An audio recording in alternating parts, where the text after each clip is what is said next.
தங்கச்சிம்மா தங்கச்சிம்மா யாரு? ஓ அண்ணனா? வாங்க. பாத்து ரொம்ப நாள் ஆச்சு. எப்படி இருக்கீங்க? நல்லா இருக்கிறம்மா. வீட்டுல பசங்க அண்ணி எல்லாம் நல்லா இருக்காங்க? எல்லாம் நல்லா இருக்கிறாங்கம்மா. மாப்பிள்ள பசங்க எப்படி இருக்கிறாங்கம்மா? எல்லாம் நல்லா இருக்காங்க. பசங்க டியூஷன் போயிருக்காங்க. அவர் வேலைக்கு போயிருக்காரு. இன்னும் வரல. பெரியம்மா தான் ஒரு இது போறே பையார் போறே தங்கச்சி பார்த்துட்டு வந்தாங்க. அப்படிங்களா? அதுதாம்மா வந்தேன். எங்க அம்மா எப்பவும் அப்படிதான் போற வரவங்களோட யாருன்னா போய் பார்த்துட்டு வாடி பார்த்துட்டு வாங்கணும். என்ன பண்றது? சரிம்மா அப்படி உட்காரு. என்ன அது புது சோபாமா நாங்களே யூஸ் பண்ணல. என்னம்மா அப்படி சொல்ற? நீங்க ஏன்னா அது புதுசா இருக்குது. அது கொஞ்சம் பழசாயிடும்.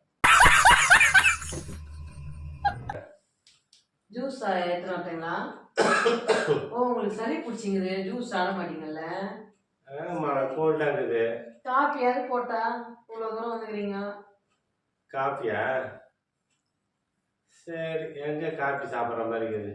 ஓ வெயிலா? ஓ உங்களுக்கு அல்சர் சொன்னீங்கல்ல நீங்க. சரி நான் அல்சர் டீ காபி எல்லாம் சாப்பிட கூடாதுண்ணா. ரொம்ப ஆபத்து நான் அல்சருக்கு சாப்பிட்டா. சரிம்மா.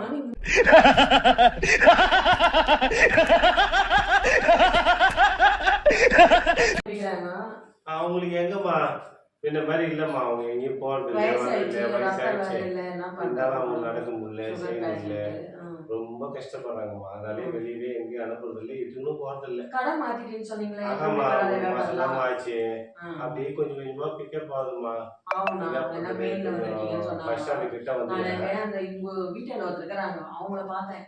அவங்க தான் சொன்னாங்க நீங்க கடை மாத்தினேன். ஆமா யாரும் கூட சொல்லலம்மா, நானே சொன்னேன். சரி ஒரு கடை கிடைச்சது. நீங்க பார்த்தது இது ரொம்ப சந்தோஷமா தான் இருக்குது. நான் ஒன்றும் அண்ணன் எதுவும் சாப்பிடலேன்னு கவலையா இருக்குது. உனக்கு பார்த்தா இது அல்சர்ன்ற சளி பிடிச்சிங்குதுன்ற நானும் சாப்பாடு செஞ்சு வச்சுருந்தா போட்டிருப்பேன். நானே சரி நான் இன்னும் சோறே ஆகலண்ணா. நேற்று ரேஷன் கடைக்கு போனா மூட்டுங்குது. சரி இன்னைக்கு தான் ரேஷன் கடைக்கு போகலாம், ரேஷன் கடை தந்துதான் நான் தெரியல. அதில் அரிசி வேணும் தான் படிக்கணும் சோறு. பசங்களுக்கு ஏதோ காலையில் டிஃபன் கொடுத்து அமைச்சிட்டேன். அவர் வேற வருவார், இல்லை ஒரு லேட் ஆயிடுச்சுன்னா ஹோட்டலில் சாப்பிட்டுப்பாரு. நானும் இதை வீட்டத்தை வச்சு அட்ஜஸ்ட் பண்ணிக்கிறேன். போய் ரேஷனுக்கு போயிட்டு வந்தால் தான் நமக்கு சாப்பாடு. உலகத்துல தோசையை திருப்பி போட்டு பார்த்துருக்கேன், இப்போ இட்லியவே திருப்பி போடுறானே. சுகர் பேஷண்ட்டு சாப்பிட்டு வந்திருப்பேன். சரிம்மா நான் கிளம்புறேன், எல்லாம் கேட்டதா சொல்லு. சரி நான் ஒரு தூரம் பார்த்துட்டு வந்தேன், ஒரு தண்ணி கூட கொடுக்கலண்ணா, தப்பா எடுத்துக்காதுண்ணா. பரவாயில்ல இருக்கட்டும். சரி ரொம்ப தூரம் வந்தது, இவன் தொல்லை இருக்கக்கூடாதுன்னா வந்துட்டு நான் போய் பாசமாக தேடிங்க. ஐயா இவன் வீட்டுக்கு போய் பார்த்துட்டு வான்னு எங்கள் அம்மா கை சொல்கிறா. பெரியமாவே இவன் வீட்டுக்கு வந்தால் ஒரு பச்சை தண்ணி கூட கொடுக்க மாட்டான், அப்படியே சும்மா வெறுங்க ஏறக்கூடாது. சே ஏதாவது ஒரு குடும்பம் இது.